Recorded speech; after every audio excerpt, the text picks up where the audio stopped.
ایک مرتبہ سیدہ صدیقہ رضی اللہ تعالیٰ عنہ اور نبی علیہ الصلوۃ والسلام کے درمیان کسی معاملے میں بات ہو رہی تھی. اچھا ابھی بات ہو رہی تھی اور اتنے میں سیدنا صدیق اکبر رضی اللہ تعالیٰ عنہ ملنے کے لیے تشریف لے آئے. تو نبی علیہ الصلوۃ والسلام نے فرمایا کہ بہت اچھا، ابو بکر آگے ہیں، تمہارے والد ہیں، ہم ان کو ثالث بنا لیتے ہیں کہ یہ ہمارے معاملے کا فیصلہ کر لے. چنانچہ ابو بکر صدیق عنہ کو اندر بلا لیا. وہ اندر تشریف لائے تو دیکھا کہ عائشہ صدیقہ رضی اللہ تعالیٰ عنہ کسی بات پہ نبی علیہ الصلوۃ والسلام سے ذرا خفا محسوس ہو رہی تھی. چنانچہ نبی علیہ السلام نے فرمایا عائشہ بات پہلے تم کرو گی یا میں کروں؟ یعنی کون پہلے بات کرے گا؟ تو عائشہ رضی اللہ عنہا نے آگے سے جواب دیا آپ پہلے بات کریں مگر جو کہیں سچ سچ کہیں. اب ایک فطرت ہوتی ہے نا، بات ہوتی ہے، تو انہوں نے یہ لفظ کہہ دیے کہ جو کہیں سچ سچ کہیں. اچھا ابو بکر صدیق عنہ تو عاشق صادق تھے، ان کو بڑا غصہ آیا. اچھا نبی علیہ السلام کے سامنے یہ بات کہہ رہی ہے. انہوں نے تو بیٹی تھی نا، تو انہوں نے ایک تھپڑ لگایا عائشہ صدیق عنہ کو اور فرمایا کہ تمہارا کیا خیال ہے نبی علیہ السلام سچ نہیں بولیں گے؟ اب جب تھپڑ پڑا تو خیال تھا کہ دوسرا بھی پڑ جائے گا، تو عائشہ صدیق عنہ نبی علیہ السلام کے پیچھے آ کے چھپ گئیں. اچھا جب نبی علیہ السلام کے پیچھے آ کے چھپ گئیں تو نبی علیہ السلام نے بھی محسوس کیا کہ اس کے والد کو غصہ آ گیا ہے، تو ہو سکتا ہے کہ ایک دو اور بھی وہ لگا دے. تو نبی علیہ السلام نے فرمایا ابو بکر ہم نے تو آپ کو ثالث کے طور پہ متعین کیا تھا، یہ تو نہیں کہا تھا کہ آپ مارنا ہی شروع کر دیں. اچھا ایسا ہے کہ آپ تشریف لے جائیں، ہم میاں بیوی آپس کا جھگڑا خود سمیٹ لیں گے. جب یہ فرمایا تو وہ بکر صدیق عنہ تشریف لے آئے.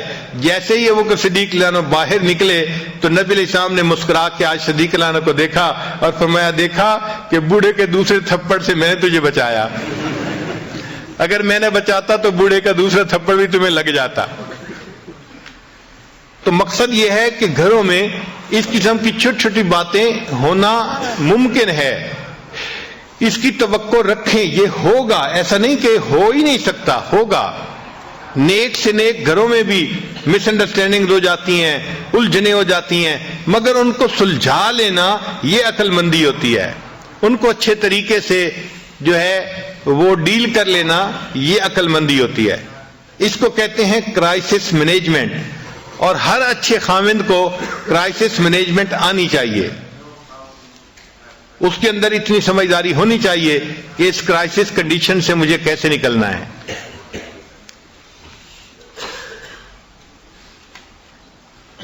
نبی علیہ الصلوۃ والسلام کی اہلیہ صاحبہ تھی سیدہ صفیہ رضی اللہ تعالی عنہا. تو خیبر کے جو بادشاہ تھا اس کی یہ بیوی تھیں، شہزادے کی بیوی تھیں. صاف ظاہر ہے کہ جو شہزادے کی بیوی ہو وہ عورتوں میں بہت خوبصورت اور ہنرمند ہوتی ہے. شہزادہ ایسے تو کسی کو بیوی نہیں چنتا. تو بہرحال نبی علیہ الصلوۃ والسلام سے جب نکاح ہوا تو نبی علیہ الصلوۃ والسلام کے پاس آئیں. اللہ نے ان کو حسن و جمال بھی بہت دیا تھا اور یہ اچھا کھانا بھی بہت بنایا کرتی تھیں، بہت اعلیٰ کھانا بنایا کرتی تھیں، جس کی وجہ سے ان کے ساتھ دوسری امہات المومنین کی کئی مرتبہ ذرا انبن ہو جاتی تھی.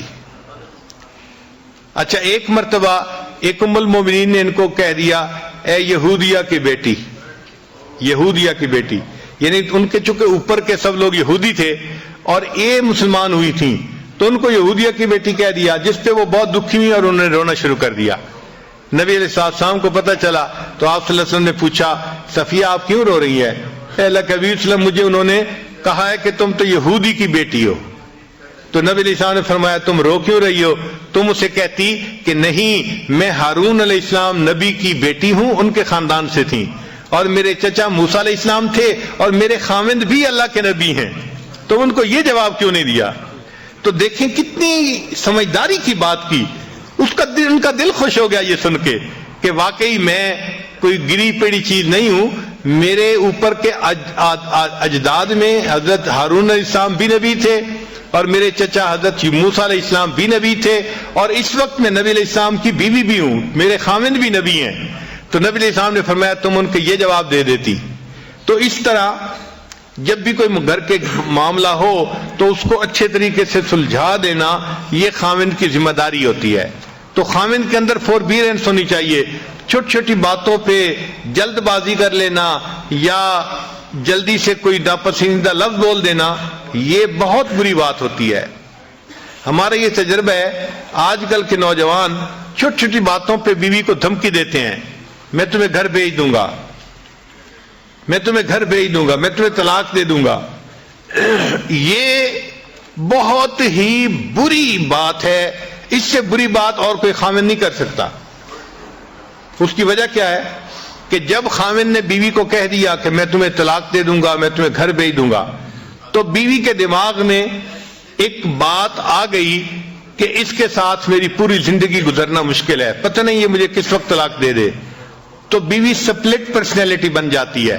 پھر شیطان اس کے پاس آ کے اس کو مشورہ دیتا ہے تم کہیں اپنے لیے اور بھی کوئی پرپوزل دیکھ لو یا کوئی تعلق ایسا دیکھ لو کہ اگر یہ تمہیں چھوڑے تو تم کیا کرو گی.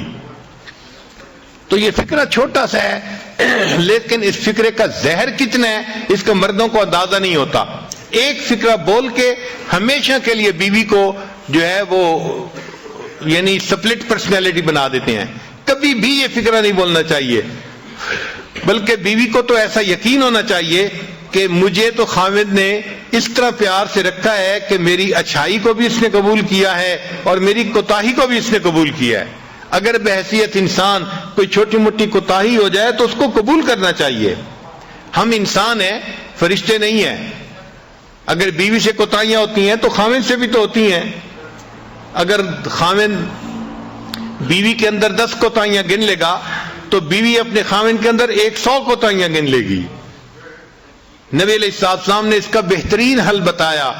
ارشاد فرمایا اگر تمہیں اپنی بیوی کی کوئی بات ناپسندیدہ نظر آئے, اگر تمہیں اپنی بیوی کی کوئی بات ناپسندیدہ نظر آئے تو نبی علیہ السلام نے فرمایا پھر اس کی طرف دیکھو, تمہیں اس میں بہت ساری باتیں پسندیدہ بھی نظر آ جائیں گی.